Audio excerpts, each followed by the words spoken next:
하나님의 말씀은 마태복음 22장 37절 38절입니다. 예수께서 이르시되 내 마음을 다하고 목숨을 다하고 뜻을 다하여 주 너의 하나님을 사랑하라 하셨으니 이것이 크고 첫째 되는 계명이요. 아멘.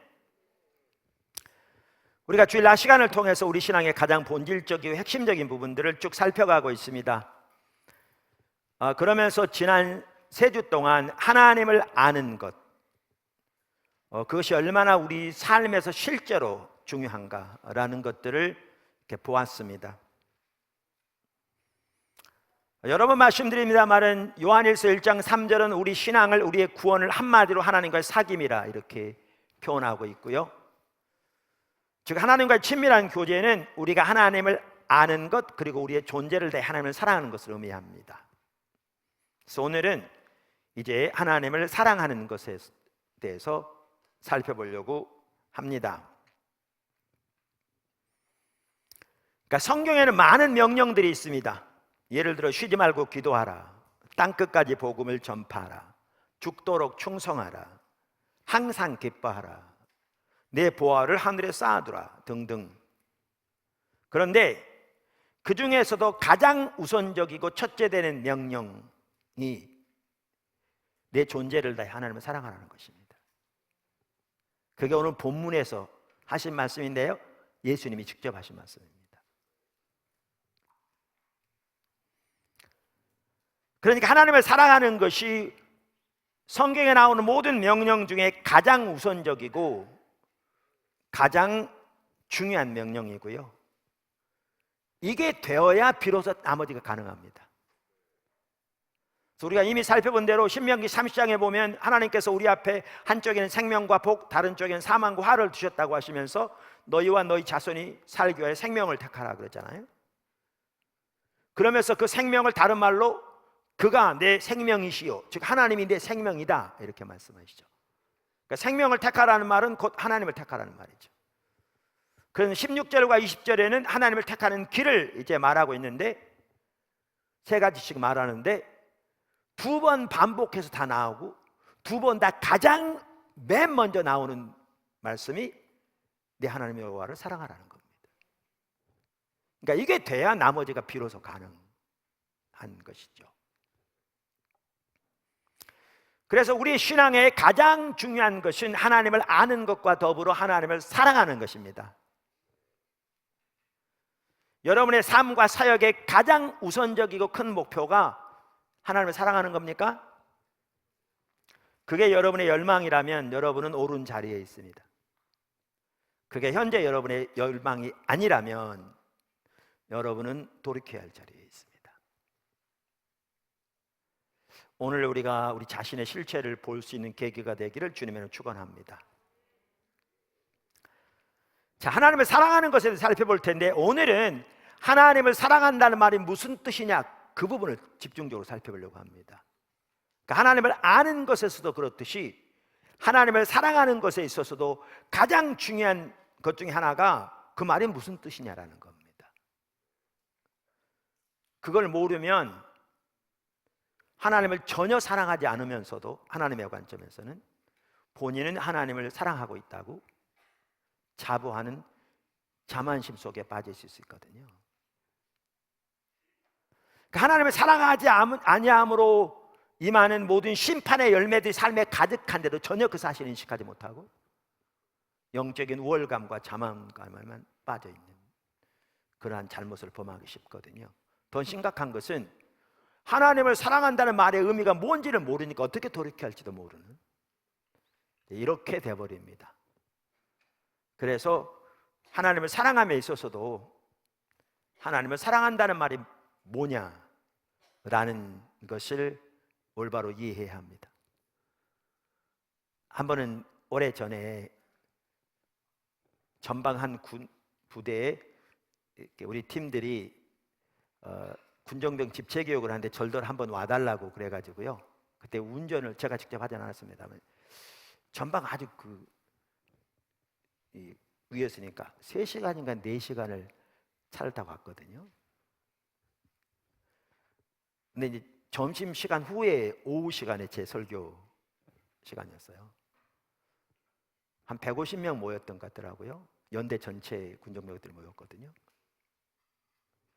예배당에서 집회를 인도하는데 제가 설교하려고 섰는데 한 반 뒤로는 아예 노골적으로 자더라고요. 그냥 앉아 조는 게 아니고요, 이렇게 장의자에다 머리를 쳐갖고 자요.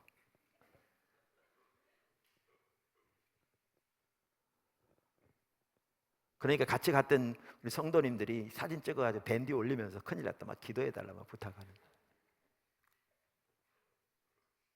저는 개의치 않고 하나님 말씀을 전했는데 조금 있다 보니까 단 한 명도 고개 숙이는 애가 없더라고요.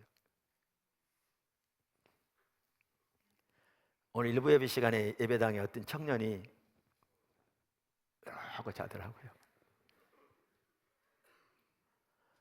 저는 전혀 개의치 않고 설교를 했는데 나중에 일어서서 이렇게 쳐다보더라고요.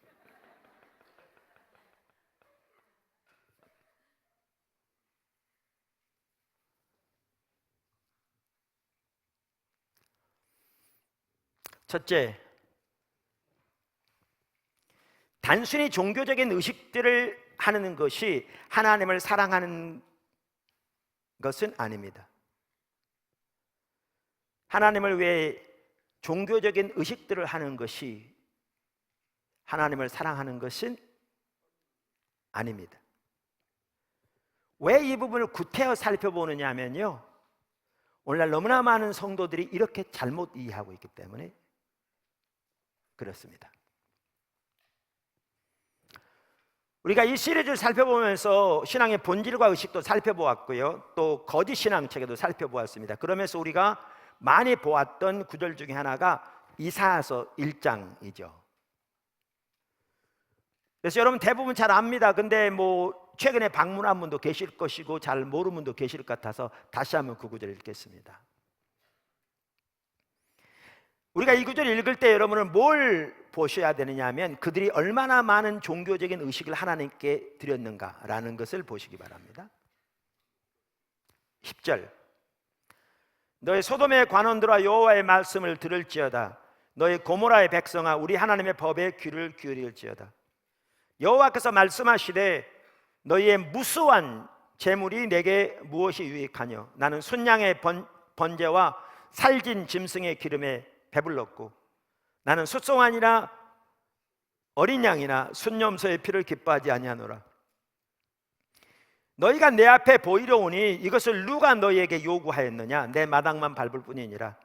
헛된 재물을 다시 가져오지 말라. 분향은 내가 가증히 여기는 바요 월삭과 안식일과 대회로 모이는 것도 그러하니 성회와 아울러 악을 행하는 것을 내가 견디지 못하겠노라. 내 마음이 너의 월삭과 정한 절기를 싫어하나니 그것이 내게 무거운 짐이라. 내가 지기에 곤비하였느니라. 너희가 손을 펼 때에 내가 내 눈을 너희에게서 가리고 너희가 많이 기도할지라도 내가 듣지 아니하리니 이는 너희 손에 피가 가득함이라. 우리가 이 구절을 보면 이렇게 생각합니다. 야, 그 시대가 참 타락했다. 그리고 그 시대 예배가 참 타락했다. 우리는 기억해야 할 게 있습니다. 이 성경은요, 하나님의 관점에서 그 시대를 보시는 것을 기록하고 있다는 겁니다. 그러니까 하나님이 그 시대를 보실 때 그 시대가 어떠했는가를 하나님이 이사야 선지자에게 말씀해 주시고 이사야 선지자를 통해서 이 말씀이 선포되고 기록된 겁니다. 그러니까 이 말씀은 하나님의 관점에서 그 시대를 보는 겁니다. 그러니까 우리가 하나님의 관점을 알지 못하면 성경을 보면서도 전혀 그 말이 무슨 말인지 모릅니다. 자, 보세요. 바리새인들 이 구절을 잘 알았을 겁니다. 이 구절을 읽을 때 이 구절이 자기들에게 해당되는 구절이라고 상상이나 했을까요? 꿈에도 생각하지 않았을 겁니다. 그러니까 성경이 기록된 대로 자기 조상들의 예배와 신앙이 타락했다는 건 너무나 잘 알고 그래서 하나님의 심판이 온 것도 잘 아는데 이 자기 조상들의 모습이 자기들의 모습일 거라고는 꿈에도 생각하지 않았겠죠. 근데 우리가 이미 살펴본 대로 마태복음 13장, 마태복음 15장에서 예수님께서 구체적으로 이사야가 너에 대하여 잘 예언하였도다. 이사야가 너에 대하여 잘 예언하였도다. 특별히 15장에서는 그들의 예배에 대해서 말씀하시면서 이 구절이 정확하게 바리새인들에게 해당되는 말씀이었다는 겁니다. 근데 그들은 몰랐죠. 이렇게 돼버립니다.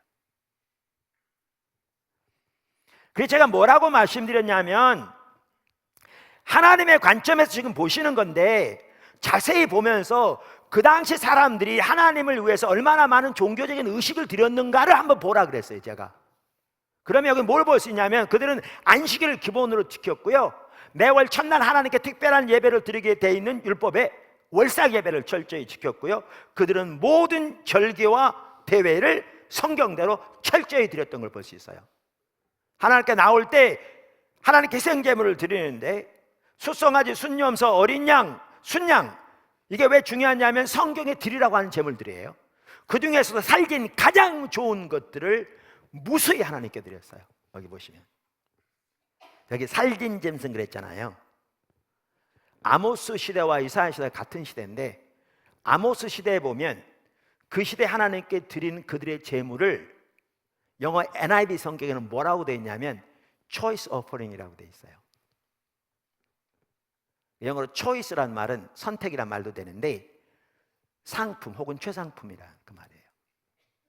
그러니까 포도주 중에서도 아주 상품을 혹은 극상품을 초이스 와인이라고 그러고요, 미국에 가면 소고기를 파는데 상품 소고기를 좀 값은 비싸지만 초이스 미트라고 그래요. 그런데 그 시대 하나님께 드리는 제물을 초이스 오퍼링, 극상품의 희생제물, 그거를 이 구절은 살긴 짐승이라고 표현하고 있는 거예요. 그리고 그들은 많이 기도했어요. 자, 이들에게 하나님을 사랑하십니까? 라고 물으면 뭐라고 했을까요?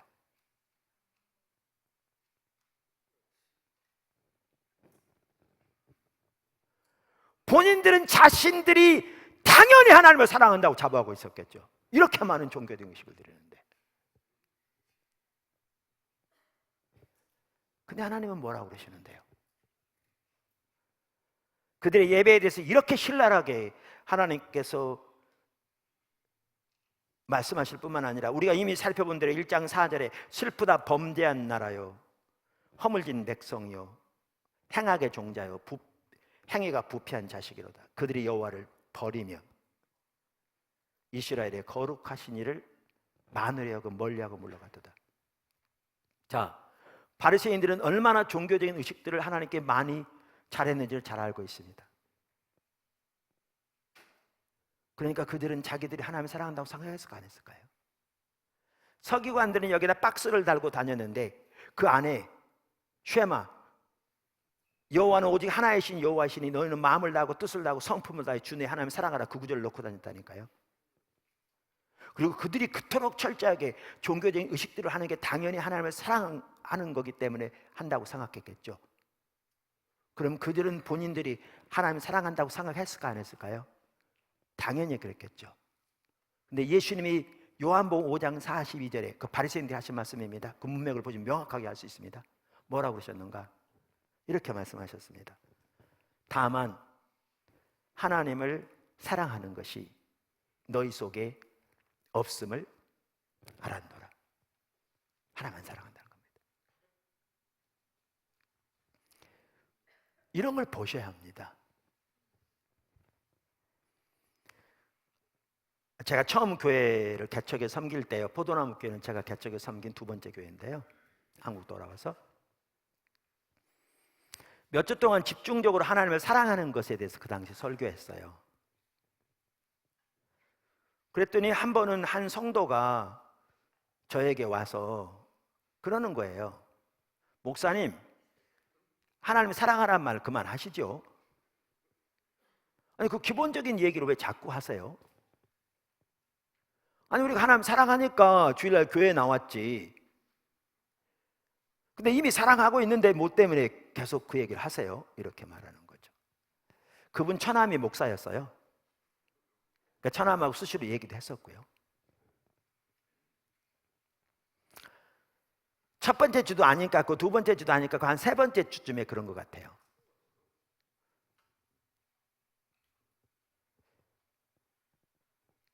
그러니까 그분이 그 당시에 사급 공무원이었는데 사회적인 약속도 많을 텐데 취소하고 하나님을 사랑하니까 주일날 교회 와서 예배 드리는데 그 기본적인 얘기를 한두 주도 아니고 왜 자꾸 하냐는 얘기예요. 근데 제 얘기는 그 말입니다. 그게 하나님을 사랑하는 거라면 이사야 시대는 그분보다 몇십 배 하나님을 사랑했거든요. 바리새인들은 그분보다 몇십 배 하나님을 사랑했어요. 근데 우리가 본 대로 성경은 그들이 하나님을 전혀 안 사랑했다고 말씀하시거든요. 근데 제가 매주 그렇게 설교하는데도 눈이 가려지니까 못 알아듣는 거예요. 들으려고 하지도 않은 거죠. 그래서 여기서 중요한 게 그 말입니다. 신앙의 본질과 의식을 이미 살펴봤잖아요. 우리가 하나님을 사랑하면 하나님을 위해서 하나님 말씀하신 의식들을 잘하게 돼 있습니다. 아멘. 그러니까 하나님을 사랑한다고 하면서 하나님 말씀하신 종교적인 의식들, 오늘날로 말하면 성수일도 그렇고 기도도 그렇고 예배도 그렇고 헌금도 그렇고 당연히 이 모든 걸 포함할 수 있는데 하나님 말씀하신 의식들도 하지 않는다면 하나님을 사랑한다는 말이 참이 아니겠죠. 거짓이겠죠. 근데 바꿔서 하나님을 위해 종교적인 의식들을 잘하는 그 자체가 하나님을 사랑하는 건 아닙니다.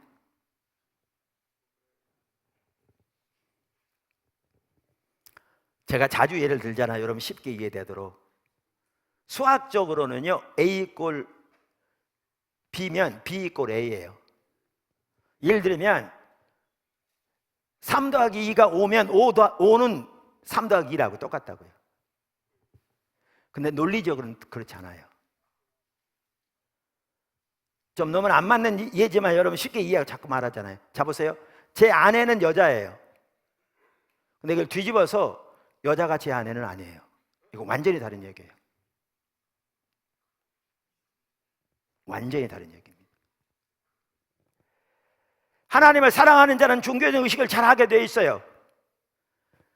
그러나 종교적인 의식을 잘하는 것이 하나님 사랑하는 건 아니에요. 아내가 남편을 사랑하면 당연히 남편을 위해서 밥도 잘해줄 수 있어요. 빨래도 잘해줄 수 있고. 그러나 밥 잘해주고 빨래 잘해주는 게 남편 사랑하는 건 아니에요. 잘 아시지만 잘해주면서 얼마든지 남편 안 사랑할 수 있어요. 다른 남자를 사랑할 수도 있어요. 물론 남편의 경우도 마찬가지고. 그래서 우리가 여기서 기억해야 할 것은 하나님을 위해 종교적인 의식을 잘하는 것이 하나님을 사랑하는 것은 아닙니다. 이걸 반드시 이해해야 되는데 오늘날 이 부분에 대한 혼돈이 있기 때문에 이사야 시대나 바리새인보다는 그야말로 세 발의 피해에 해당할 만큼 종교적인 의식 면에서 떨어짐에도 불구하고 몇 가지 종교적인 의식한다고 하나님을 사랑한다고 생각하고 있는 성도들이 대부분이에요. 오늘날 그 열매는 정반대로 나타나는데도 불구하고. 그래서 이 부분을 언급한 거예요. 할렐루야. 두 번째, 하나님을 사랑하는 것은 우리의 존재를 다해 사랑하는 것입니다. 하나님을 사랑하는 것은 우리의 존재를 다해 사랑하는 것입니다. 오늘 본문에 보면 예수님께서 뭐라고 말씀하셨냐면 내 마음을 다하고 목숨을 다하고 뜻을 다하여 주 너의 하나님을 사랑하라 그렇게 말씀하셨습니다. 그래서 하나님을 사랑한다는 말은 우리의 존재를 다해 사랑하는 것을 말합니다. 즉 마음과 뜻과 성품을 다해 힘을 다해 사랑하는 것을 말합니다. 이걸 바꿔 말하면 무슨 뜻이냐면 우리가 우리의 존재를 다해 하나님을 사랑하지 않으면 그건 하나님을 사랑하는 것이 아닙니다.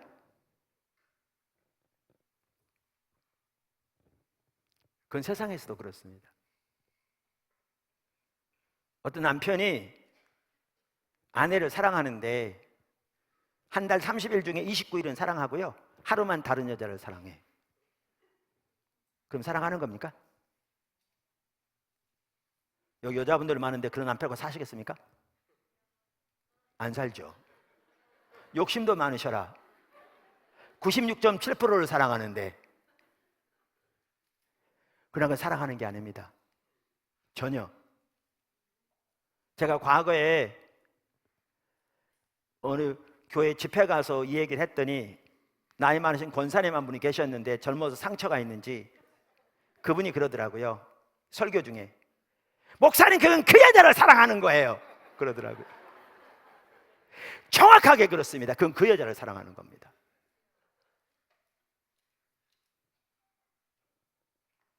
그러니까 하나님을 사랑하려면 우리의 존재를 다해 사랑해야 합니다. 존재를 다해 하나님을 사랑하지 않으면 그건 하나님을 사랑하는 것이 아닙니다. 이것을 잘 볼 수 있는 구절이 누가복음 14장입니다. 오늘 제가 여러 성경 구절을 읽을 거거든요. 여러분이 구절들을 잘 보셔야 합니다. 편리상 여기 화면에 띄워드릴 텐데 가능하면 책을 꺼내서 보시는 게 더 좋고요. 이 구절들을 잘 보셔야 합니다. 자, 누가복음 14장 25절. 수많은 무리가, 보세요, 수많은 무리가 함께 갔어요. 예수께서 돌이키사 이르시되, 그러니까 수많은 사람들이 예수님을 따를 때 예수님이 돌아서 하신 말씀입니다. 무릇 내게 오는 자가 자기 부모와 처자와 형제와 자매와 더욱이 자기 목숨까지 미워하지 아니하면 능히 내 제자가 되지 못하고, 누구든지 자기 십자가를 지고 나를 따르지 않는 자도 능히 내 제자가 되지 못하리라. 너희 중에 누가 망대를 세우고자 할진대 자기의 가진 것이 준공하기까지에 족할는지 먼저 앉아 그 비용을 계산하지 아니하겠느냐.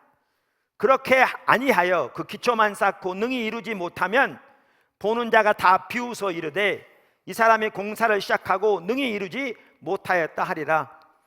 또 어떤 임금이 다른 임금과 싸우려 갈 때에 먼저 앉아 1만 명으로서 저 2만 명을 거느리고 오는 자를 대적할 수 있을까 헤아리지 아니하겠느냐. 만일 못할 터이면 그가 아직 멀리 있을 때 화친을 보내어 사실을 보내어 화치를 청할지니라. 이와 같이 너희 중에 누구든지 자기 모든 소유를 버리지 아니하면 능히 내 제자가 되지 못하리라. 소금이 좋은 것이나 소금도 만일 그 맛을 잃으면 무엇으로 짜게 하리요. 땅에도 거름에도 쓸데없어 내 버리느니라. 들을 귀가 있는 자는 들을지어다 하시니라. 오늘 목회자들은 이런 구절을 가지고 설교하지 않습니다. 왜요? 성도들 시험 될까 봐요. 여러분 오늘날 주일 낮 시간에 이런 구절을 가지고 설교하는 교회인 한번 찾아보십시오.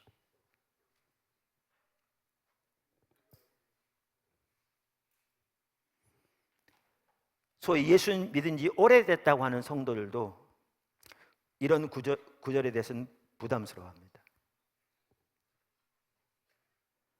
그러면서 목회자건 성도건 그것을 이렇게 정당화시킵니다. 이런 구절은 성숙한 성도들을 위한 것이라고. 우리 교회는 아직 신앙이 어리다고. 근데 이 구절은 신앙이 성숙한 자들을 위한 구절이 전혀 아닙니다. 이 구절은 예수님을 따르는 가장 기본적인 자세에 대해서 말하고 있는 구절입니다. 많은 무리가 예수님을 쫓을 때 내 제자가 되려면 이렇게 해야 한다 반드시 말씀하셨는데, 거기에 제자는 저와 같이 풀타임 교회 사역을 하는 사람들을 말하는 게 아니고 마태복음 28장에서도 그렇듯이 모든 성도를 말합니다. 명명백백하게. 그래서 예수님을 따르는 기본적인 자세에 대해서 말합니다. 제가 과거에 처음 교회를 개척해 섬길 때 주부 영어 성경 공부를 하는데 많은 분들이 방문했는데 교회는 안 오더라고요. 새로 입주하는 지역에 교회가 이전해서 많은 사람들이 방문했는데, 그러면서 그들이 그러더라니까요. 목사님이 조금 쉽게 가르쳤더라면 벌써 옮겨왔을 텐데. 어떤 분은 목사님 여기 오기 쉬운 줄 아세요? 한 번 오면 뒤통수 맞는 것 같대요. 그럼 집에 가서 쓰러진대요. 시름시름하고. 근데 아무리 생각해도 그 말이 맞으니까 그 다음 주에 또 오면 저는 그냥 성경을 쭉 살펴가니까요. 그분 입장에서는 제가 까니마 또 까는 거죠. 그러니까 뒤통수 맞고 쓰러져서 그 다음 주에 못 온대요. 그러니까 주변 사람들이 그러는 거예요. 조금 부드럽게, 그 뜻이죠. 가르쳤더라면 벌써 교회에 옮겨왔을 텐데. 근데 그분들이 초신자들이 아니었고요. 목사님 오른팔 왼팔 하는 되게 큰 교회, 그런 분들이었거든요. 그런데 그분들이 메시지가 강해서 교회에 못 올 것 같으면 누가 올까 싶더라고요. 앞이 안 보이는. 잠을 깊이 못 자죠. 근데 며칠 만에 이제 털털 털고 일어납니다. 왜냐하면 제가 보기에는 성경은 전혀 다르게 말하고 있지 않더라고요.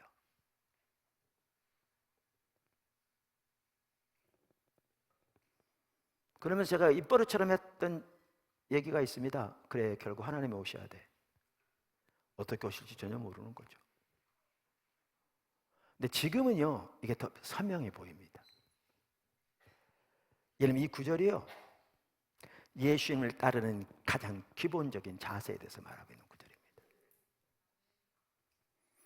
자, 여기 보면 예수님이 세 가지를 말씀하십니다. 먼저 가장 가까운 친척들에 대해서 언급합니다. 가족들에 대해서.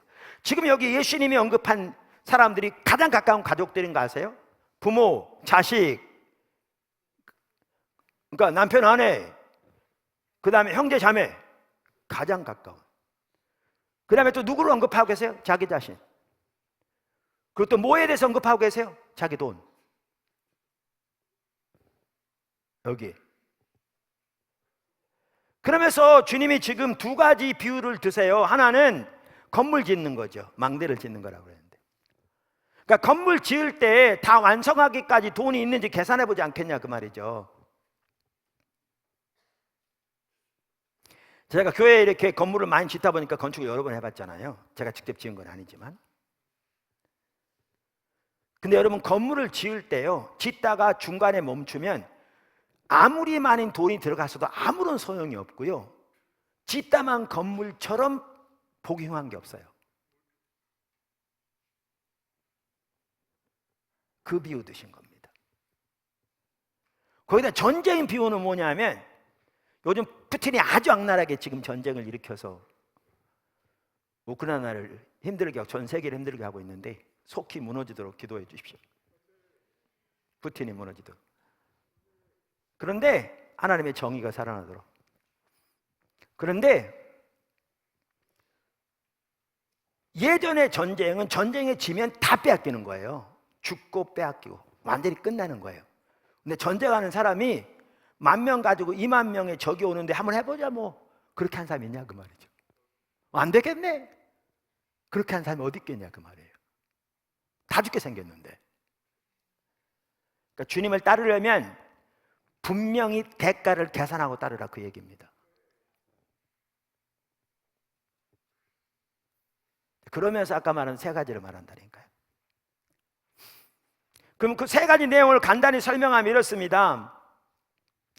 가장 가까운 가족들, 부모, 남편, 아내, 자식, 형제, 자매 언급하면서 그들을 미워하지 않으면 내 제자가 되지 못한다.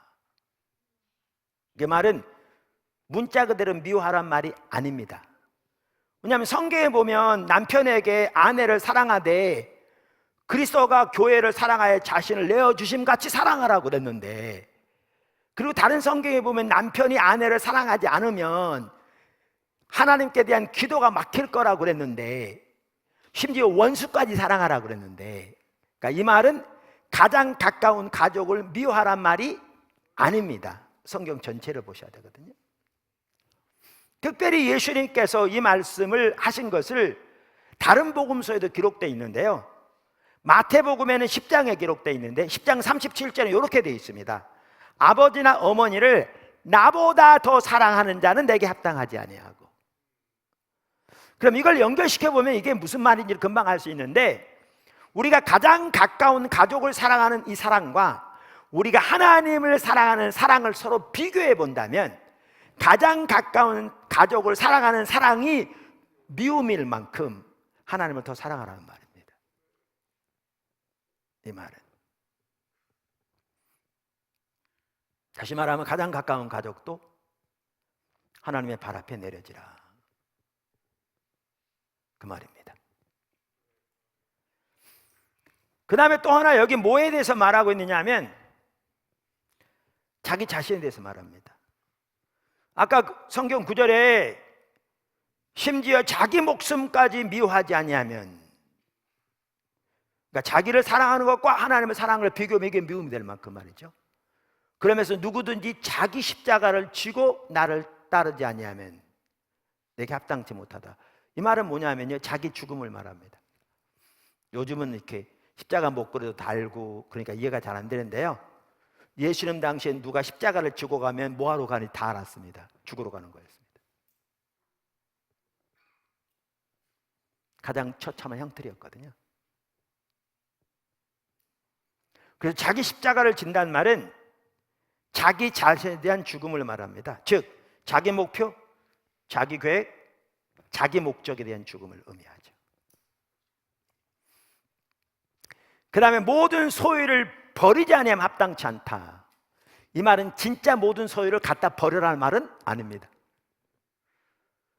제가 알았던, 개인적으로 친하게 한 건 전혀 아니었고요, 그분의 관에서 알았던 한 분은 그 미국의 유명한 그 밴드의 일원이었는데, 그분이 악기를 프로페셔널하게 할 수 있는 악기만 해도 10개가 됐다던가. 그러니까 기타를 친다 그러면 기타 실력이 우리나라 기타 전문가에 전혀 안 떨어진, 악단의 기타리스트 안 떨어진 그런 악기를 10개인가 들었던 거 그러더라고요. 근데 그분이 예수님 만났어요. 그러면서 누가복음 14장 가지고 말씀하신 거죠. 주님을 따르라고. 근데 그 말은 그게 아닌데, 자기도 그걸 아는데 자기겐 그걸 의미했다 그러면서 그 악기를 그대로 갖다 버렸대요. 그분 표현에 누구는 형제 만졌을 거라고. 근데 모든 소유를 버리지 않으면 이 말은 그렇게 하는 얘기는 아닙니다. 재 팔아서 길거리에 던져놓으라, 그런 얘기는 안 해요. 근데 이 말은 우리의 모든 소유의 실질적인 소유권이 하나님께 이전되어야 할 걸 말합니다. 어차피 그분이 피로 값주고 우리를 사셔서 우리 모든 소유의 주인이 되셨거든요. 자, 그러면 왜 예수님께서 이렇게 말씀하셨는가? 아까도 말씀드린 대로 여기서 예수님께서 말씀하신 이 세 가지가 예나 지금이나 우리에게 가장 소중한 것들입니다. 내 사랑하는 가장 가까운 가족, 내 자신, 내 돈보다 더 중요한 게 어디 있습니까? 예나 지금이나. 근데 예수님이 우리의 주인이 되시려면, 우리가 하나님을 믿고 하나님이 우리의 통치자 주인이 되시려면 우리에게 소중한 이 모든 것들도 주님의 발 앞에 내려져야 한다는 겁니다. 안 내려지면 어떻게 되는데요? 그러면 하나님 우리 주인 아닙니다. 내가 주인인 거죠. 무슨 말이냐면, 내가 아무리 말로 하나님이 나의 주인이라고, 나의 하나님이라고 고백할지 몰라도 이러한 것들이 하나님의 발 앞에 실질적으로 내려지지 않고 우리 하나님이 우리의 실질적으로 이 영역에서도 주인이 되시 아니하면, 하나님이 실질적 주인이 아니라 내가 주인입니다. 내 가족, 내 돈, 내 자신의 목적과 목표가 주인이고, 내가 하나님의 명령에 순종하고 하나님께 어떤 일을 행하고, 이 모든 것들도 결국 뭐가 결정하느냐? 내 가족의 유익과 내 자신의 유익과 내 돈의 유익이 결정합니다. 이게 그 모든 것을 결정하는 중심이 됩니다. 이것에 따라서 순종할 거 순종하고 순종 안 할 거 순종 안 하고, 이것에 따라서 헌신할 거 헌신하고 헌신 안 할 거 안 하고, 이것에 따라서 얼마만큼 헌신할 것도 결정되고, 이것에 따라서 뭘 헌신할 거가 결정되고, 이것에 따라서 어느 정도 헌신할 거가 다 결정됩니다. 결국 모든 것의 주인은 바로 이겁니다. 그럼 내가 주인입니다. 내가 하나님입니다.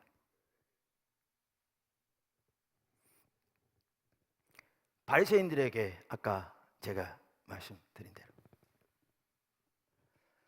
하나님 사랑하십니까? 라고 그러면 뭐라고 그랬을까요? 누구보다 종교적 의식 잘한, 헌신 잘한, 당연히 하나님 사랑한다고 그랬겠죠. 근데 예수님은 그들이 하나님 전혀 안 사랑한다고 그랬잖아요. 자, 바리새인들에게 하나님이 주인이십니까? 라고 그러면 뭐라고 그랬을까요? 그걸 말이라고 하냐고 그랬겠죠. 여호와는 오직 하나이신 여호와시니 너희는 마음을 다하고 뜻을 다하고 성품을 다하여 하나님 사랑하라. 그걸 누구보다 잘 알고 있었는데, 근데 보실래요? 성경에 바리새인들의 가족에 대해서는 언급이 없어요. 찾으시면 저한테 한번 알려주시면. 근데 그들은 자기 자신이 안 내려진 건 분명합니다. 예수님께서 마태복음 23장에 외식하는 서기관들과 바리새인들이요 라고 말하면서 그 하신 말씀을 보면 자기 제자들에게까지 뭐라고 그러셨냐면, 예수님이 저들이 하는 말은 반드시 다 지키고 행하되 저들이 행위는 본받지 말라. 저들은 말만 하면 행치 아니한다 그러면서 4절, 또 무거운 짐을 묻고 사람의 어깨에 지우되 자기는 이것을 한 손가락으로도 움직이려 하지 아니하며 그들의 모든 행위를 사람에게 보이고자 하나니 곧 그 경문의 띠를 넓게 하며 옷수를 길게 하고 잔치의 윗자리와 회당의 높은 자리와 시장에서 문안받는 것과 사람에게 랍비라 칭함을 받는 것을 좋아하느니라. 보십시오. 전혀 자기 자신이 내려지지 않습니다. 그들은 돈도 내려져 있지 않았습니다. 그래서 예수님께서 누가복음 16장 13절에 보면 집 하인이 두 주인을 섬길 수 없나니 혹 이를 미워하고 저를 사랑하거나 혹 이를 중히 여기고 저를 경히 여김이라. 여길 것임이니라. 너희는 하나님과 재물을 겸하여 섬길 수 없느니라. 바리새인들이 도를 좋아하는 자들이라 이 모든 것을 듣고 비웃거늘. 그래서 고르반이라고 아시죠? 그게 뭐냐 하면 10계명 중에 부모에게 대한 계명이 5계명이거든요. 성경은 약속에 있는 첫 계명이라. 그래서 내 부모를 공경하라 그랬는데, 공경에는 부모의 필요를 채우는 부양의 의미도 들어 있습니다. 근데 그 당시에 뭐라고 가르쳤냐면요, 부모를 공경해야 할 것을 하나님께 드리겠다고 서원하면 부모에게 안 해도 된다고 가르쳤습니다. 이게 고르반입니다. 그래서 그 당시 부모를 진정한 의미에서 공경하고 필요를 채우기를 거부하는, 원치 않는 자들이 그렇게 하지 않기 위해서 성전에 나와서 나는 이것을 하나님께 드리겠다고 맹세했던 게 고르반입니다. 예수님의 제자들이 그 당시 안식일에 예를 들면 밀을 꺾어 먹고, 그 당시 전통으로는 이게 금해져 있는데, 성경에서 안식일을 거룩하게 지키기 위해 일하지 말란 말은 그런 뜻은 아니었죠. 전통에는 금해져 있는데 이 장로의 유전을, 전통을 범한다고 예수님이 그러니까 바리새인들이 자기 제자들을, 예수님의 제자들을 대적했을 때 예수님이 하신 말씀이 너희는 어찌하여 너희 장로 유전으로 하나님의 말씀을 범하느냐, 이렇게 말한 거죠. 그 중에 하나 고르반이죠. 왜 이게 나온 줄 아십니까? 자기 자신, 자기 돈, 자기 가족 등 소중한 부분이 안 내려지니까 하나님께 어떤 걸 얼만큼 무엇을 순종할 것인가도 이게 좌우하는 거죠. 그들은 하나님을 전혀 안 사랑했습니다. 실제로 전혀 안 사랑했습니다. 그러니까 예수님이 그러신 거죠. 나는 다만 너희 속에 하나님을 사랑함이 없음을 알았노라.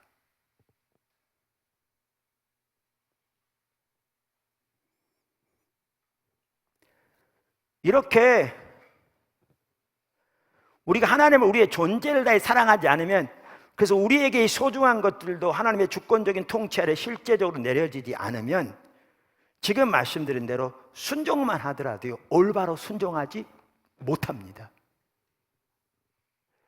왜 올바로 순종하지 못하느냐 하면, 말씀드린 대로 무엇을 얼만큼 어떻게 순종할 것도 결국 뭐가 결정하느냐 하면 자기가 가지고 있는 이것이 결정할 것이기 때문에, 하나님이 아니라.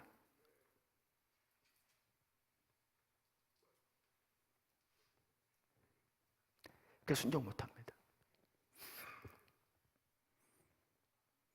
사실 제가 이 부분은 따로 못 살펴볼 것 같은데요, 하나님을 사랑하는 것과 하나님께 대한 순종은 밀접하게 관련되어 있습니다. 분리되지 않습니다. 그래서 요한복음 14장만 하더라도 그게 잘 나와 있는데요, 너희가 나를 사랑하면 나의 계명을 지키리라. 21절, 나의 계명을 지키는 자라야, 내게 순종하는 자라야 나를 사랑하는 자니, 나를 사랑하는 자는 내 아버지께 사랑을 받을 것이요 나도 그를 사랑하여 그에게 나를 나타내리라. 23절, 예수께서 대답하여 이르시되 사람이 나를 사랑하면 내 말을 지키리니 내 아버지께서 그를 사랑하실 것이요 우리가, 아버지와 아들이 그 말이죠, 그에게 와서 거처를 그와 함께 하리라. 나를 사랑하지 아니하는 자는 내 말을 지키지 아니하나니 너희가 듣는 말은 내 말이 아니요 나를 보내신 아버지의 말씀이니라. 그럼 여기 보면 명백합니다. 나를 사랑하면 내가 순종할 것이다. 나를 사랑하지 않으면 내가 순종하지 않을 것이다. 내게 순종하는 자가 나를 사랑하는 자요, 내게 순종하지 않는 자는 나를 사랑하지 않는 자다. 밀접한 관계가 있습니다. 그래서 우리에게 순종의 문제가 있다면 사랑의 문제가 있는 겁니다.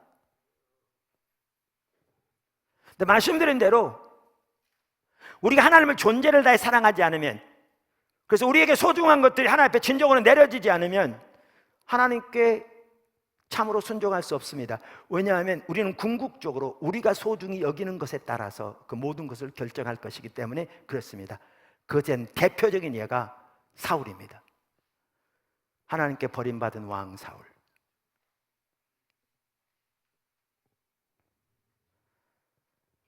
사무엘상 15장에 보면 하나님께서 사무엘을 통해 사울에게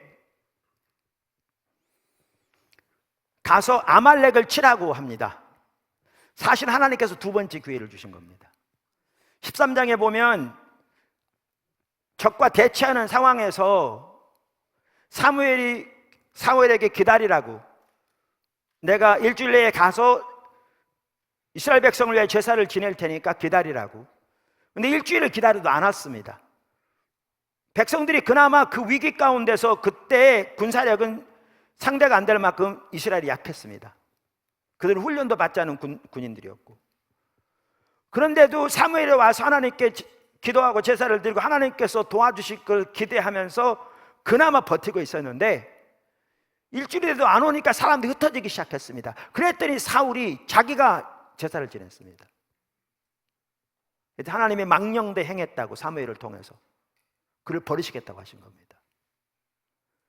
근데 15장에 다시 사무엘을 통해서 말씀하십니다. 이 말은 두 번째 기회를 주신 겁니다. 이 얘기는 무슨 뜻이냐면요, 지금 사울이 올바로 순종했더라면 하나님 계속 쓰신다는 얘기입니다. 왜냐하면 그렇게 안 하실 것 같으면 말씀 안 하십니다. 하나님은 실제로 15장 이후로 하나님은 더 이상 사울에게 말씀 안 하셨습니다.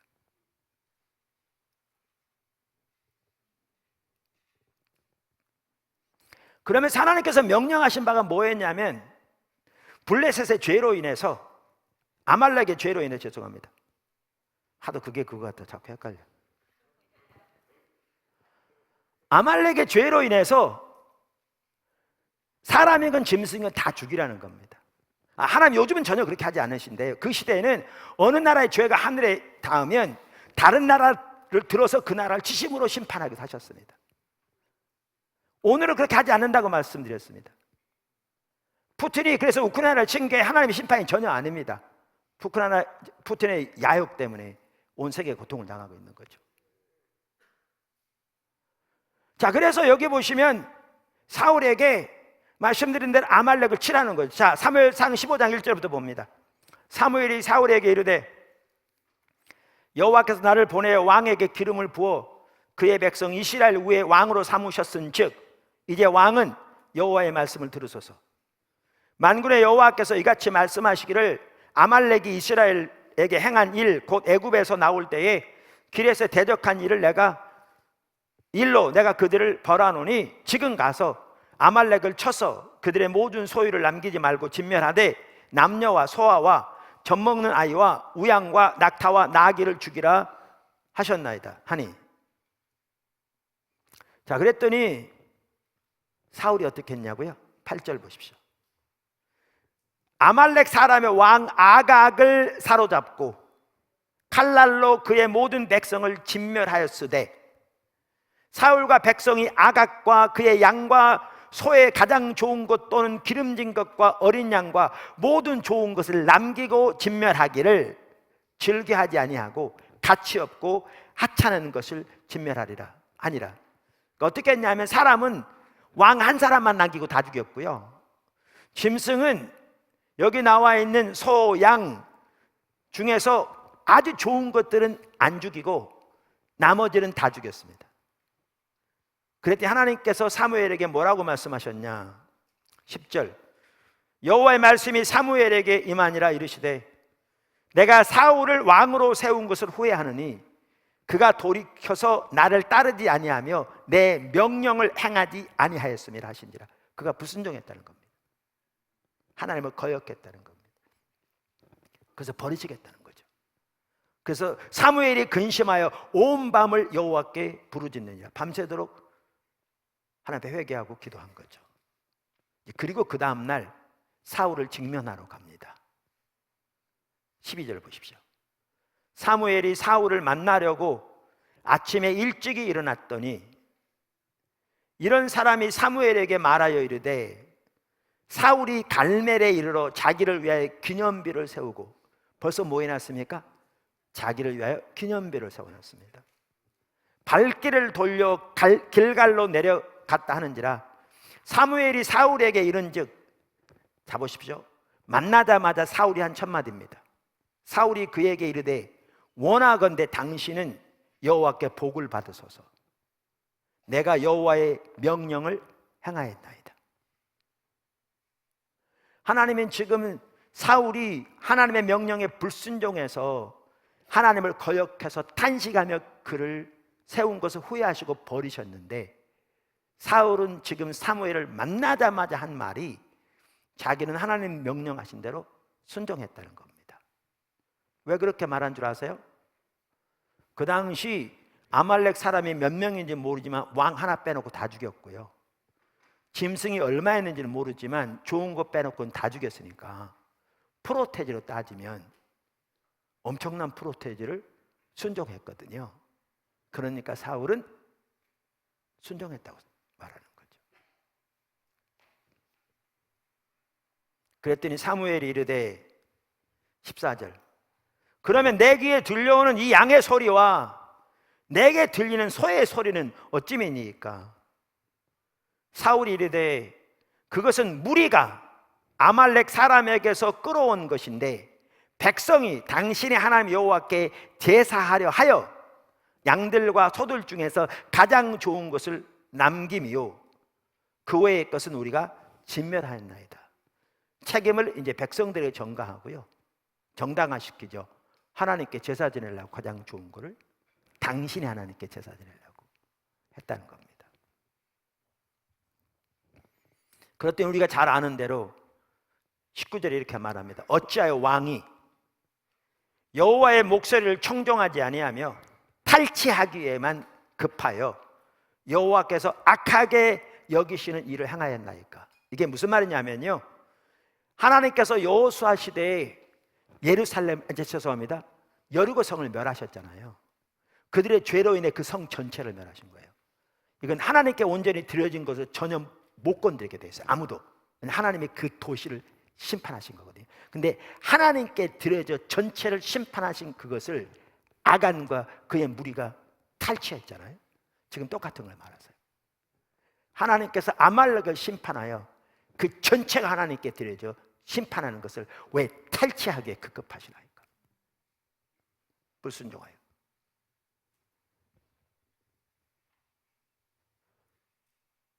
그랬더니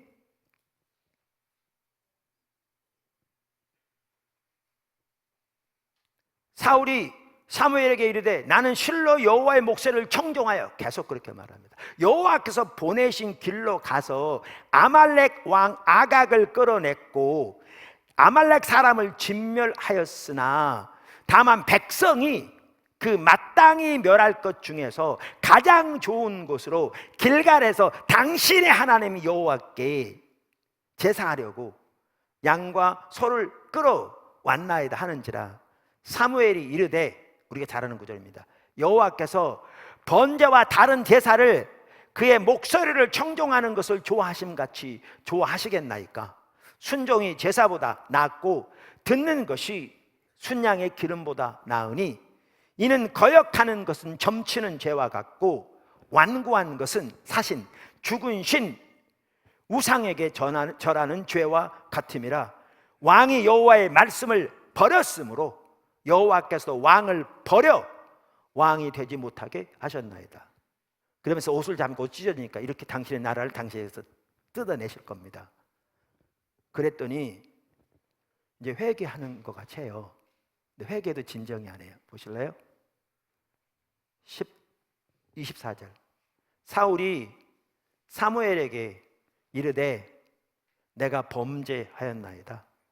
내가 여호와의 명령과 당신의 말씀을 어긴 것은 내가 백성을 두려워하여 그들의 말을 청종하였음이니이다. 청하오니 지금 죄를 사하고 나와 함께 올라가서 나로 하여금 여호와께 경배하게 하소서. 그러면서 30절에 이렇게 말합니다. 사울이 이르되 내가 범죄하였을지라도 이제 청하옵나니 내 백성의 장로들 앞과 이스라엘 앞에서 나를 높이사 나와 함께 돌아가서 내가 당신의 하나님 여호와께 경배하게 하소서 하더라. 자, 이제 설명을 하겠습니다.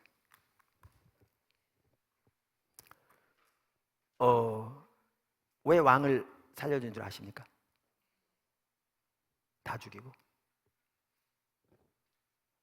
그 당시 전쟁에서 한 나라가 다른 나라를 무찔려 이기면 그 승제를 기념하는 그 방식이 뭐였냐면 백성들 앞에서 상대방 왕의 목을 밟는 거였습니다.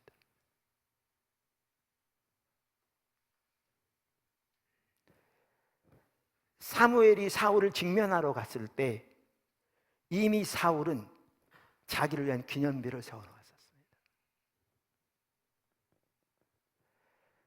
하나님께서 사울을 버리시고 이새의 아들 이새의 집에 사무엘을 보내서 다음 왕을 기름 부어 세우려고 하셨잖아요.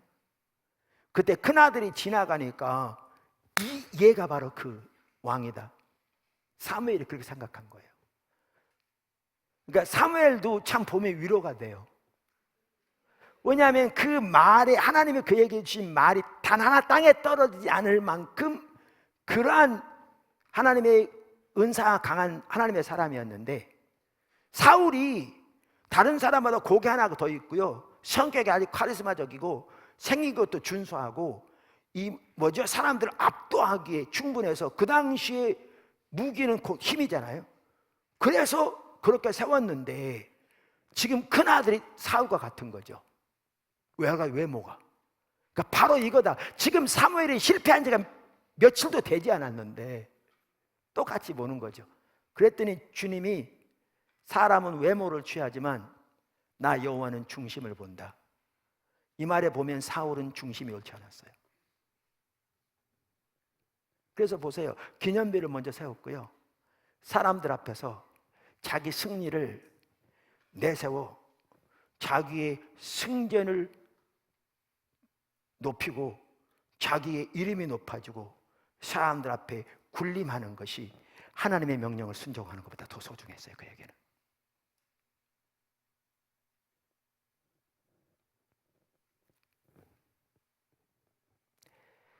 사무엘이 치고 다 들어가니까 회개하는 척했지만 회개할 때에도 뭐라고 그러냐면 지금 사무엘이 지금 왕에게만 한 얘기예요. 하나님 당신을 버렸다 등등등. 근데 그 당대에 그 당시 이스라엘 백성들은 사무엘이 하나님의 사람으로서 사무엘을 통해 하나님 놀라운 일을 시킨다가 다 알고 있는데 그 하나님의 종이 사울을 등지고 가버리면 이스라엘 백성들이 사울에 대해서 뭐라고 생각하겠어요? 그러니까 회개한다고 그러지만 사울의 초점은 어디에 있느냐? 나와 함께 감으로써 장로들과 백성들이 여전히 하나님의 은혜가 나와 함께 있는 것을 깨닫게도 해달라는 겁니다.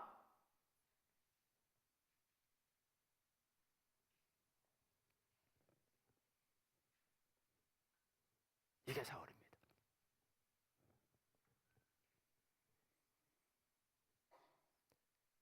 그는 하나님을 왕이라고 말했을지 몰라도 자기 자신이 내려지지 않으니까 뭐를 순종하고 얼만큼 순종할 것도 결국 뭐가 최종적으로 결정하느냐면 자기의 입지, 자기의 목적, 사람 앞에서의 자기의 평가, 자기의 사람 앞에 군림하고자 하는 야욕, 이것이 결정합니다.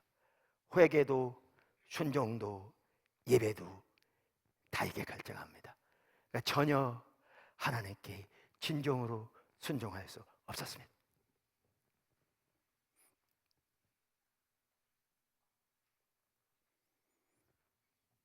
이렇게 됩니다.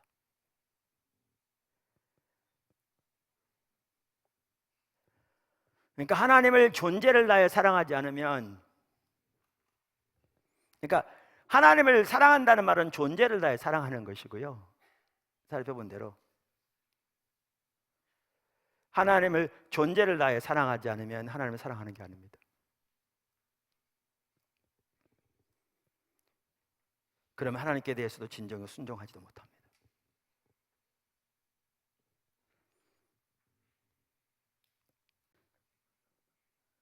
하나님이 사울을 버리셨습니다. 근데 사울은 곧바로 죽은 게 아니고요, 여전히 왕으로 다스렸습니다. 20년 가까이 다스렸을 겁니다. 로이드 존스 목사님 후임으로 영국 웨스트민스터 채플에서 담임 목사로 섬겼던, 지금은 한 10년 전에 은퇴하셔서 미국에 사시는데, 알트 캔들이라는 목사님이 그 사무엘상 15장을 가지고, 영어 책은 The Anointing, 기름 부음이라는 책인데 우리말에는 내일의 기름 부음이라는 책으로 번역되어 있습니다. 아주 잘 말합니다. 사울은 어제의 사람이 되었다는 거죠. 여전히 권력은 가지고 있고 보좌는 가지고 있지만 하나님의 관점에서는 이미 지난, 다윗을 내일의 사람이라고 말합니다. 하나님의 기름 부음이 강력하게 임해서 하나님의 계획이 거기에 함께하지만 아직 보좌에는 앉지 않은, 그리고 사무엘처럼 그 시대 하나님의 목적으로 쓰심 받는 사람을 오늘의 사람이라고. 그러면 그 책은 참 귀한 책인데, 내일의 사람이 오늘의 사람이 되기 위해서는 해야 할 중요한 요소들도 담고 있습니다.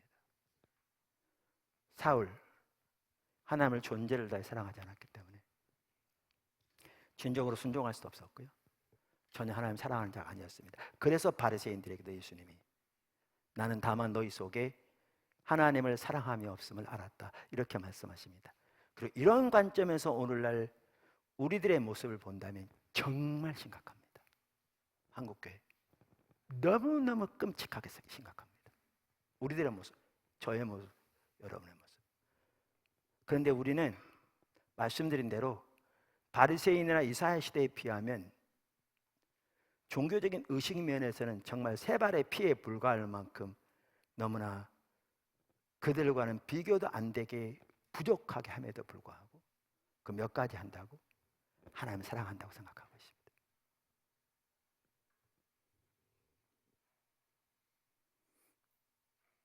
세 번째, 하나님을 진정으로 사랑하지 않으면 올바른 신앙생활이 가능하지 않습니다.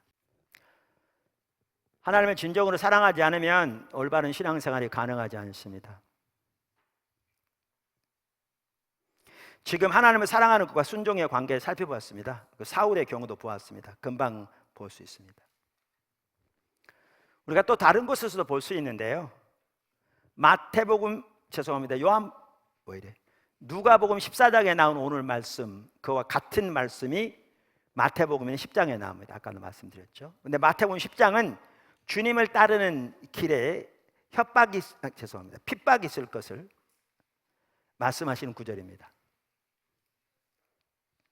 36절부터 한번 보죠. 사람의 원수가 자기 집안 식구리라.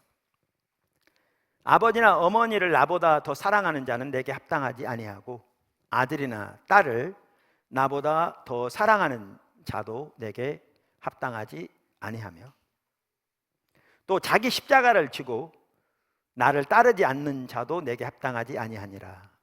자기 목숨을 얻는 자는 잃을 것이요 나를 위하여 자기 목숨을 잃는 자는 얻느니라. 여러분 여기 보면요, 사람의 원수가 자기 집안 식구리라 그랬죠. 이게 가장 먼저 예수님에게도 해당되는 말씀입니다. 구약의 선지자들의 경우에도 그랬고요. 여러분 마가복음 3장에 보면 마리아와 예수님의 동생들이 예수님을 집으로 데려가려고 찾아옵니다. 그랬더니 예수님이 거기 모여서 예수님 말씀을 듣는 사람들에게 누가 나의 어머니요 나의 동생들이냐 그래요. 그러니까 우리가 읽을 때 이렇게 생각할 수 있어요. 아무리 예수님이면 좀 심한 거 아니야? 이렇게 어머니라고 해서 동정녀 나셨고 동생들이라고 해서 우리가 같은 의미에서 동생은 아니지만 하나님의 아들이 이 땅에 오신 분이니까, 근데 아무리 그래도 그렇지 좀 심한 거 아니야? 이렇게 생각할 수 있습니다. 근데 전혀 그렇지 않습니다. 왜 그들이 온 줄 아십니까? 그 3장 바로 위를 보면요, 그 당시 종교 지도자들이 예수님을 핍박하고 대적하면서 예수님이 귀신 들렸다고 대적한 겁니다. 미쳤다고. 그러니까 가족들이 그 당시 종교 지도자들이 예수님을 대적하는 그 말을 그대로 인정하고 받아들인 거죠. 그래서 자기 집에 데려가려고 온 겁니다. 그랬더니 예수님께서 누가 나의 어머니요 나의 형제들이냐 그러면서 둘러 앉은 자들을 보시고 이르시되 34절에 보면 내 어머니와 내 동생들을 보라. 내 가족이라는 거죠. 누구든지 하나님의 뜻대로 행하는 자가 내 형제요 내 자매요 내 어머니라 내 가족이라는 말이죠. 그러면서 이 맥락인데 아까도 말한 대로 마태복음 10장에 보면 사람의 원수가 자기 집안 원수리라 그러면서 뭐라고 그러냐면 오늘 누가복음 14장에 나오는 말씀과 똑같은 말씀을 합니다. 이 얘기 무슨 말이냐면 이 자세 없으면 신앙생활을 바로 못합니다. 못하게 돼 있습니다. 바꿔 말하면 하나님을 존재를 다해 사랑하지 않으면 신앙생활 못합니다. 올바로. 어떤 사람들은 하나님의 뜻을 알기 원한다고 말합니다. 하나님 뜻대로 하기 원한다고. 그러면서도 그 중에 어떤 사람은 자기가 원하는 것을 하나님이 뒷받침해 줄 때까지 하나님의 뜻을 찾아 헤맵니다. 사람들과 상담하고 그게 옳다고 말을 들을 때까지. 그는 실제로 하나님의 뜻을 알기를 원하는 사람이 아닙니다. 자기 뜻을 펼치고 싶을 뿐입니다. 하나님 사랑하는 자가 아닙니다. 어떤 유명한 목사님에게도 많은 분이 와가지고 자기 멘토가 되어달라고, 실제로 저한테 그런 분들 몇 분 계셨거든요. 그랬답니다. 그러면 이렇게 생각한답니다. 그래, 내가 노라고 그럴 때 보자. 그 말이 무슨 말이냐면요, 저에게도 그런 경우들이 가끔 경험되어지는데 멘토가 되어달라고 합니다. 멘토가 뭡니까? 올바른 길을 가도록 잘 지도해주고 이끌어달라는 얘기 아닙니까? 조언해주고 선배로서 또 앞서가는 사람으로서 도와달라는 거 아닙니까? 올바로 갈 수 있도록. 그런데 문제는 그거죠. 자기가 원하는 것을 긍정해 줄 때만 멘토로 인정하고 받아들이는데, 그가 생각하고 그가 보는 것과 내가 달라서 그렇게 하면 안 된다고, 이렇게 한다고 말할 때 멘토고 뭐가 없는 사람을 제가 보았습니다.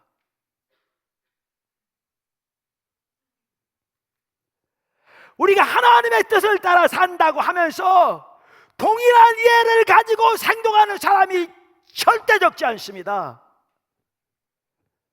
자기가 내려지지 않으니까 전혀 하나님 안 살아가는 거죠.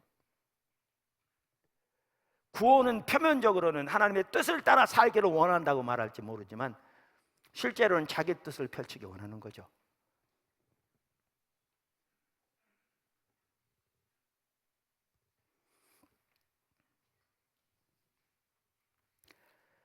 여러분, 우리가 그 선교적 교회 살펴보고 있습니다만은 우리 문화만 하더라도 그 뿌리에 종교적 신념을 가지고 있습니다. 그리고 종교적 신념은 포괄적인 신조를 가지고 있고요. 그건 복음과 양립할 수 없습니다. 복음과 문화적 신조 모두 동등하게 포괄적 주장을 하고 절대적인 충성을 요구하기 때문입니다. 그래서 우리가 이 세상에서 주님의 뜻을 따라 살기 원하면, 그리고 그 하나님의 뜻이 이루어지도록 살기 원한다고 하면서 하나님을 존재를 다해 사랑하지 않으면 참다운 신앙생활은 전혀 가능하지 않습니다.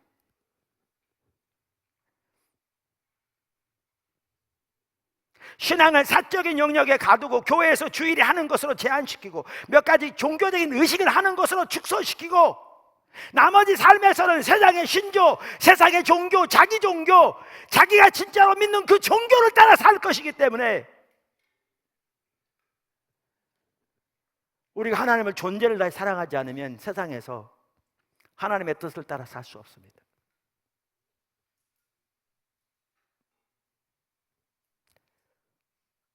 종교적인 의식을 할 수 있어도. 네 번째, 하나님을 사랑하지 않으면 기독교인이 신분을 잃습니다. 하나님을 사랑하지 않으면 기독교인이 신분을 잃습니다. 지금 읽은 그 3번과 말씀드린 3번과 같은 맥락인데요, 다양한 각도로 지금 살펴보고 있습니다. 여러분, 누가복음 14장에 주님의 제자가 되려면 이렇게 하라 이렇게 말씀하셨죠. 근데 그 끝부분에 뭐가 연결된 줄 아십니까? 이 말이 연결되어 있습니다. 아까 읽었습니다만, 소금이 좋은 것이나 소금도 만일 그 맛을 잃으면 무엇으로 짜게 하리요? 땅에도 거름에도 쓸데없어 내 버리느니라. 들을 게 있는 자는 들을지어다 하시니라. 여러분, 예수님께서 산상수훈에서 하나님 나라 백성의 삶에 대해 다루는 산상수훈에서 가장 먼저 우리의 자세를 다루십니다. 복 있는 자는, 그러면서 말씀하신 것은 기본적인 자세를 말합니다. 하나님 백성이 가져야 할 자세. 그리고 그 자세가 끝나자마자 기독교인의 신분을 말씀합니다. 그러면서 이렇게 말씀하시죠. 13절, 너희는 세상의 소금이니 소금이 만일 그 맛을 잃으면 무엇으로 짜게 하리요? 후에는 아무 쓸데 없어 다만 밖에 버려져 사람에게 밟힐 뿐이니라. 너희는 세상의 빛이라. 산 위에 있는 동네가 숨겨지지 못할 것이요. 가장 먼저 신분, 정체성을 말합니다. 빛과 소금으로. 근데 이 말씀을 누가복음 14장에서는 뭐와 연결시켜서 지금 말하고 있느냐면, 주님을 따르는, 그래서 주님의 제자가 되려면 어떻게 한다고 말하는 그 구절에다 연결시키고 있습니다. 이거 모르면 아십니까?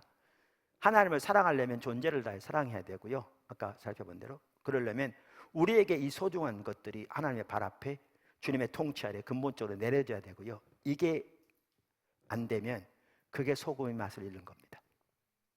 그게. 요즘은 소금 안 섞습니다. 정제된 거니까요. 근데 예수님 당시에는 요즘처럼 소금이 정제된 게 아니고 그냥 바다에 가서 해초 같은 거를 이렇게 건져다가 썼답니다. 그 짠물이 거기 들어있으니까. 그러다 보니까 소금도 썩었습니다, 이 해초 같은 게. 근데 여러분, 이거 아시죠? 좀 지저분한 얘기 죄송합니다, 강단에서. 소위 말하는 똥도요 쓸 때가 있어요. 풀이 썩으면 거름으로 써요. 근데 그 당시 소금이 썩으면 쓸 데가 없었습니다. 걸음으로도 못 썼습니다. 그래서 소금이 썩으면 밖에 버려졌고요. 사람들이 지나가면서 밟았습니다. 기독교인들이 존재를 다해 하나님을 사랑하기를 중단하면 빛과 소금으로 해서 정체성을 잃습니다. 그럼 세상에서 조롱과 멸시를 당하게 되어 있습니다. 이게 성경 역사의 상상 그랬고요. 2000년 교회에서 상상 그랬습니다. 이게 오늘날 우리들이 처해 있는 상황입니다.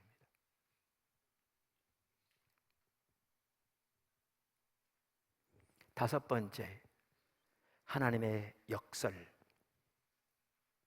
하나님의 역설. 여기 아주 중요한 게 있습니다. 아까 마태복음 10장에 이제 이 말씀이 나온다고 그랬잖아요.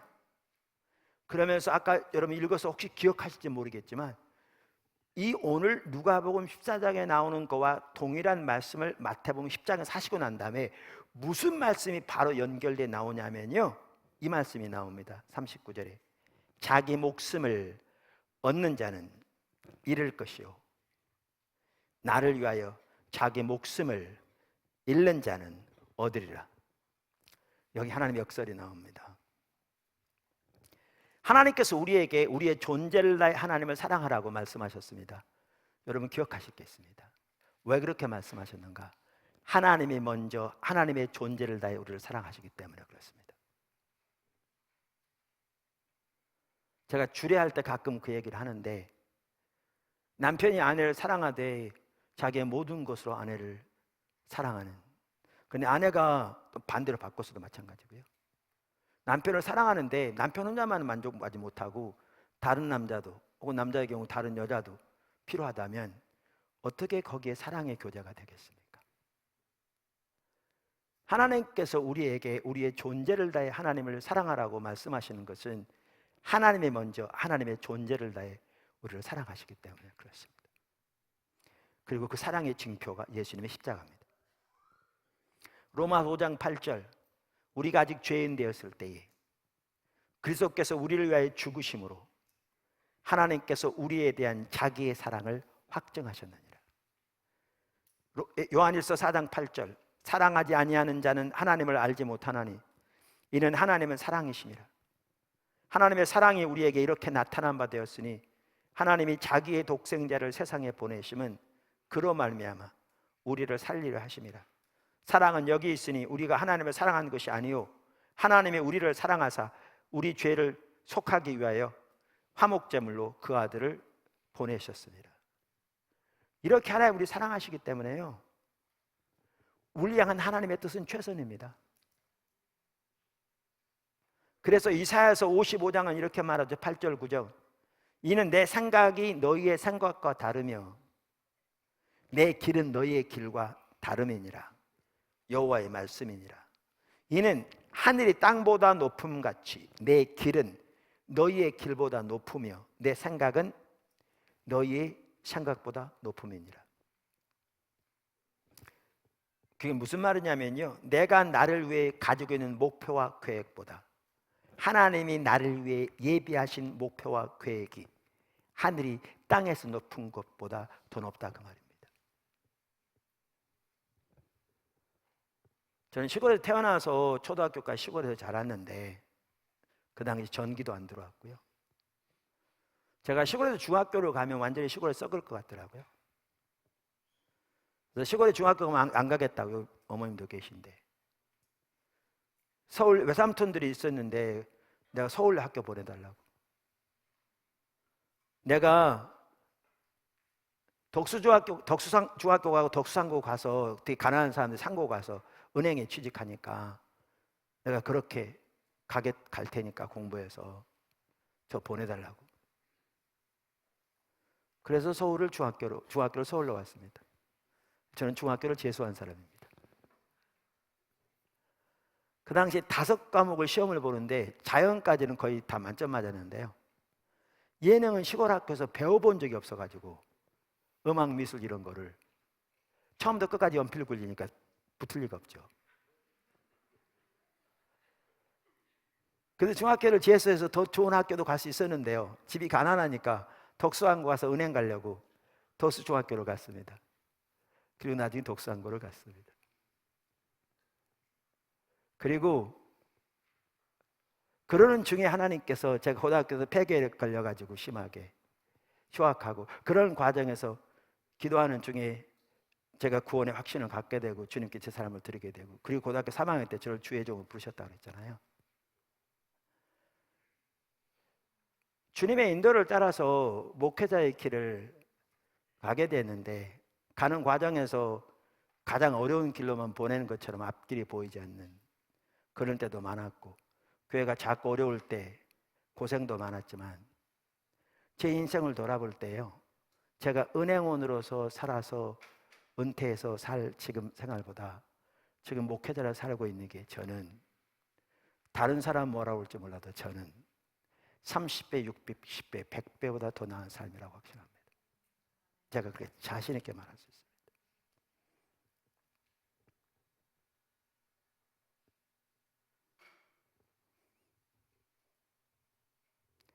모든 것 내려놓고 주님을 따르라는 말은 그것이 최선이기 때문에 그렇습니다. 우리에게 그것이 하나님을 얻는 방법입니다. 우리가 하나님을 얻으면 모든 것을 다 소유한 것과 같습니다. 반면에 내려놓지 않으면 그게 우상숭배입니다. 그것은 하나님을 잃는 것입니다. 종교적인 모양은 있을지 몰라도, 의식은 나름대로 있을지 몰라도 근본적으로 삶에서 하나님을 잃는 것입니다. 여섯 번째, 모든 종교는 다 포괄적인 주장을 하며 절대적인 충성을 요구합니다. 다시 말합니다. 모든 종교는 다 포괄적인 주장을 하며 절대적인 충성을 요구합니다. 아까 누가복음 14장 같은 구절을 읽으면 안 믿는 사람들은 이렇게 생각할 수 있다고 제가 말씀드렸습니다. 그래, 종교를 갖는 건 좋은데 종교 생활은 적당해야지, 너무 지나치면 안 돼. 심지어 믿는다고 하는 사람 중에서도 그렇게 생각할 수 있습니다. 그러나 그렇지 않습니다. 모든 종교는 다 포괄적인 주장을 하며 절대적인 충성을 강력하게 요구합니다. 그게 종교의 특성입니다. 문화의 뿌리에 있는 종교까지 다 그렇습니다. 뿐만 아니라 모든 사람은 다 종교를 가지고 있습니다. 하나님이 인간을 만드실 때 그렇게 만드셨습니다. 어떤 사람은 그럴 수 있습니다. 아니요, 나는 무종교인데요. 아닙니다. 그 사람도 자기의 신을 가지고 있습니다. 그가 그걸 종교라고 안 부를지 몰라도 그는 종교적인 신념을 가지고 있습니다. 자기 신을 가지고 있습니다. 예를 들면 어떤 사람에게는 정치적 권력이 그의 종교일 수 있습니다. 정치적 권력이 그에게 신입니다. 제가 말씀드렸잖아요. 모든 종교는 포괄적인 주장을 한다고. 그런 사람에게는 그 정치적 권력이 그의 삶의 모든 영역을 다스립니다. 가족관계, 사람과의 관계, 자기 재산, 자기 시간 투자하는 것, 그 모든 것에서 그 권력이 지배합니다. 포괄적 주장을 합니다. 그리고 그 종교는 그에게 절대적인 충성을 요구합니다. 그는 존재를 다해 그의 신을 예배할 것입니다. 심지어 가족과 친구도 아내도 돈도 정치적인 권력을 얻는 일을 위해서는 기꺼이 포기할 것입니다. 친구 관계도. 그 신을 위해서라면 눈 깜짝하지 않고 거짓말을 밥 먹듯 하는 일도 기꺼이 할 것입니다. 다른 사람 앞에서의 체면 전혀 개의치 않을 겁니다. 종교 없는 사람 없습니다. 어떤 사람은 이념이 종교일 수 있습니다. 어떤 사람이 이렇게 말할 수 있습니다. 어차피 인생은 죽이면 끝이니까 캐서라 살아라. 여러분, 이게 무슨 얘기인 줄 아십니까? 그 사람의 이야기를 볼 수 있습니다. 그는 모든 게 죽으면 끝이라는 이야기 속에 살아가는 겁니다. 근데 그게 사실입니까? 그럼 우리가 존재하는 이 우주는 어디서 생겼습니까? 오늘날 갑자기 저절로 생겼습니까? 완전히 다른 차원입니다. 그러니까 그럼 그 이야기를 가지고 캐서라 써라 살아라. 그럼 그 사람에게는 세상에서의 쾌락, 그것이 그의 신입니다. 그것을 위해서 그는 기독교도 가질 수 있습니다. 그의 쾌락을 위해서.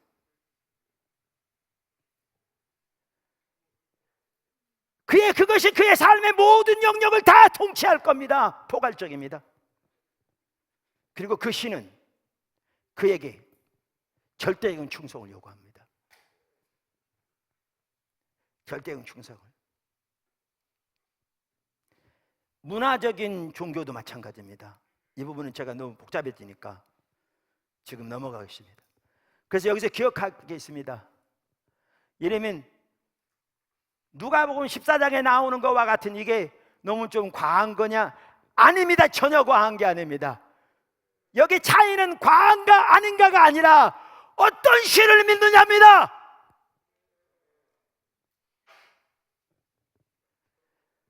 여러분이 천지를 창조하신 하나님을 믿느냐? 아니면 자기 자신을 믿느냐? 돈을 믿느냐? 세상의 권력을 믿느냐? 어떤 이념을 믿느냐? 이 차이일 뿐입니다. 모든 종교는 포괄적이며 절대적인 충성을 요구합니다.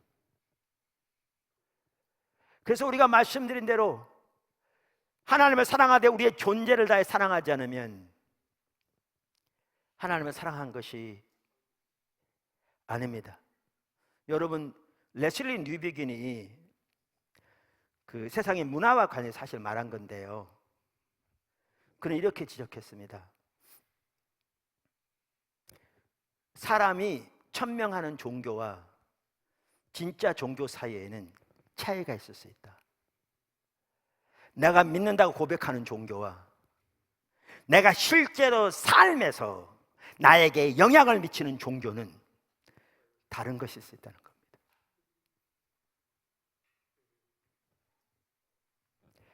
우리들이 예수님을 믿는다고 하나님이 우리의 주인이라고 바리새인들이 그랬던 것처럼 나름대로 종교적인 의식을 하고 그리고 그거 했다고 하나님을 사랑한다고 말할지 모르지만 우리가 존재를 다해 하나님을 사랑하지 않으면 우리가 실제로 믿는 신은 다른 신입니다.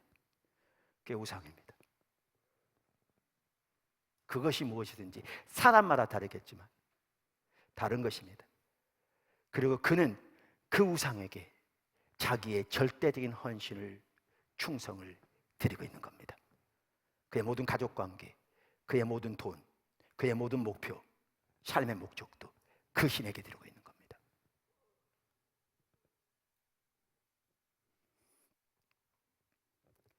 예레미야 시대 하나님께서 내 백성이 생수의 근원인 나를 두 가지 악을 범했는데 하나는 생수의 근원인 나를 버린 것과 다른 하나는 터진 웅덩이를 판 것인데 그 웅덩이는 물을 저축지 못할 웅덩이니라.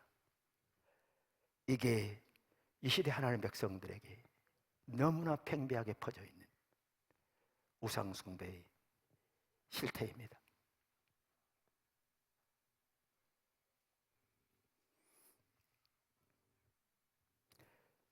레슬리 뉴비긴이 말한 대로 만약 복음이 하나님께서 하셨다고 우리에게 말하는 것을 하나님이 하신 것이 정말 사실이라면 그것은 반드시 우리의 모든 사유, 생각, 모든 행동, 모두의 희망의 출발점과 우리의 모든 것을 지배하는 실제가 되어야 할 것입니다.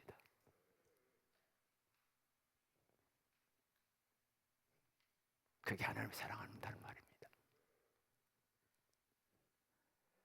그게 가장 큰 계명입니다. 여기서부터 출발합니다.